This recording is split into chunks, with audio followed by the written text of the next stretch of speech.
بات کیا ہے، علماء تلقین کر رہے ہیں، لیکن اس کے باوجود بارش نہیں ہوتی۔ واقعہ کیا تھا؟ حضرت تھانوی رحمۃ اللہ نے لکھا ہے کہ اس جگہ میں چند طوائف رہتی تھی، فاحشہ عورت رہتی تھی جو برائی کرتی، فحشکاری کے ذریعے سے پیسہ کماتی تھی۔ ان فاحشہ عورتوں کو احساس ہو گیا، ایسا لگتا ہے اصل یہ قحط ہماری بدکاری کے نتیجے میں ہے، ہمارے گناہوں کے نتیجے میں ہے، ہماری معصیت کے نتیجے میں ہے۔ جب تک ہم لوگ معافی نہیں چاہیں گے، اللہ کی رحمت کی بارش نہیں آئے گی، اللہ کا کرم نہیں اترے گا، اللہ کا فضل نہیں آئے گا۔ جب ان کو احساس ہوا، وہ ساری عورتیں جمع ہوتی ہیں رات کی تنہائیوں میں، اور رات کی تنہائیوں میں جمع ہونے کے بعد اللہ تعالیٰ کے سامنے اپنے آپ کو پیش کر کے اللہ کے سامنے توبہ کرتی ہیں، استغفار کرتی ہیں، اللہ کے سامنے پوری رات روتی ہیں، تڑپتی ہیں، اور اللہ سے یہ فریاد کرتی ہیں، اے میرے مالک، اے کریم مولا، آپ جانتے ہیں ہم یقیناً بدکار ہیں، لیکن ہمارے گناہوں کی سزا پوری مخلوق کو مت دیجیے، ہمارے گناہوں کی سزا پوری امت کو مت دیجیے۔ آج جانور مر رہے ہیں، بھوک کی وجہ سے کتنی مخلوق ہلاک ہو چکی ہے۔ اے اللہ، ہم توبہ کرتے ہیں، آج کے بعد ہم ایسے گناہ نہیں کریں گے۔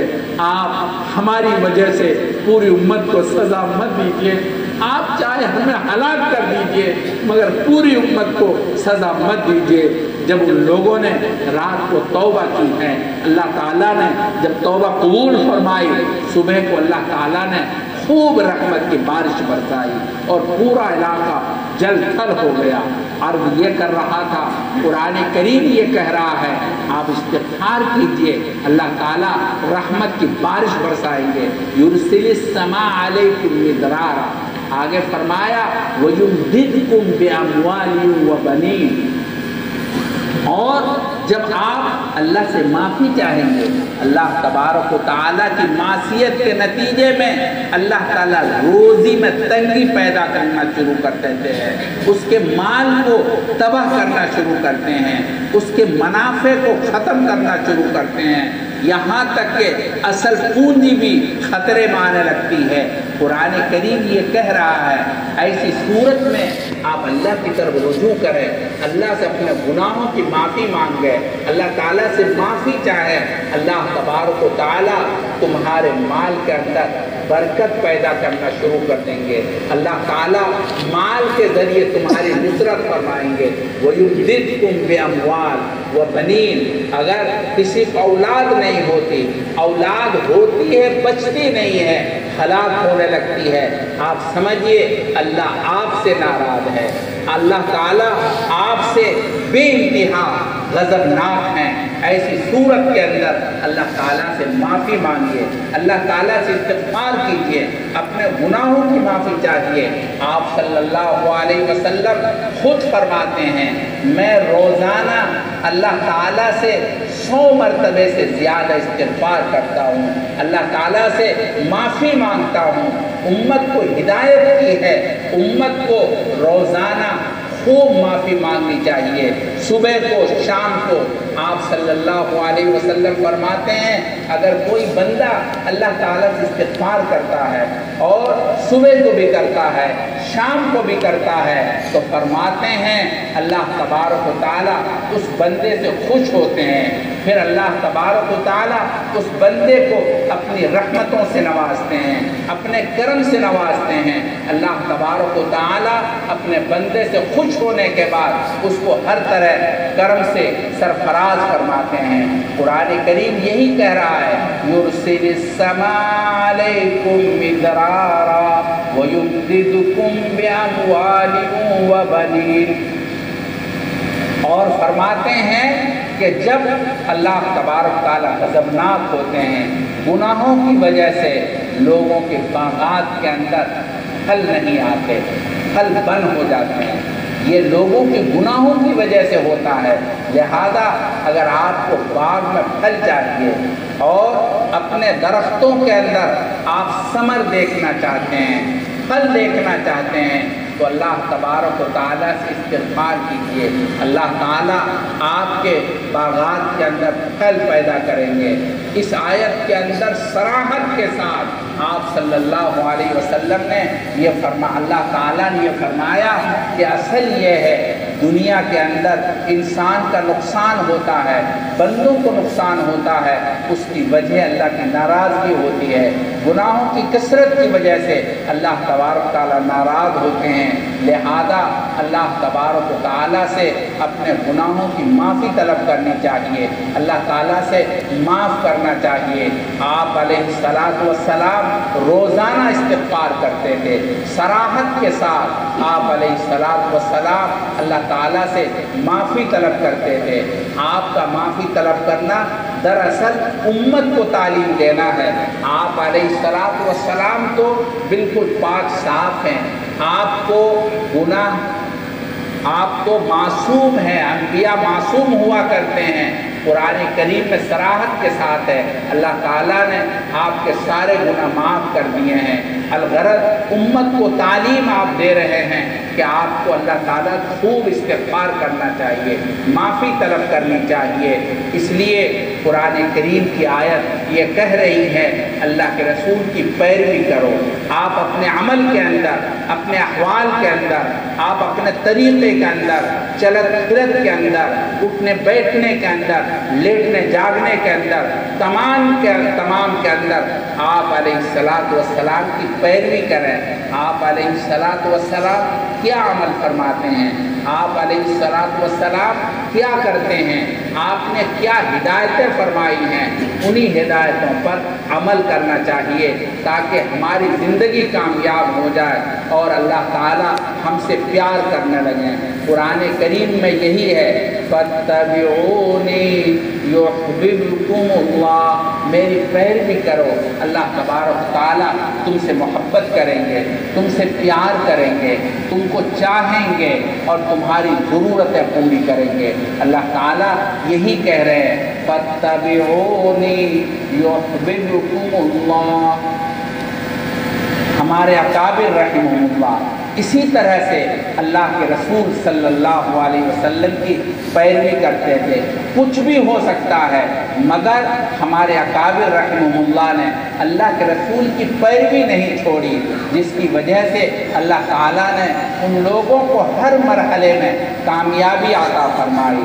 حضرت حاجی امداد اللہ مہاجر مکی رحمۃ اللہ علیہ جب انگریزوں کی طرف سے وارنٹ جاری ہوا، شاملی کے میدان میں ناکامی جنگ کے بعد حضرت حاجی امداد اللہ کے خلاف وارنٹ جاری ہوتا ہے، انگریزوں نے گرفتار کرنے کا حکم جاری کر دیا، جس کی وجہ سے حاجی امداد اللہ مہاجر مکی رحمۃ اللہ علیہ کو ہندوستان چھوڑنے کا عزم مصمم کرنا پڑا، اور یہاں سے انہوں نے ترک وطن کرنے کا ارادہ کر کے روانگی اختیار فرمائی۔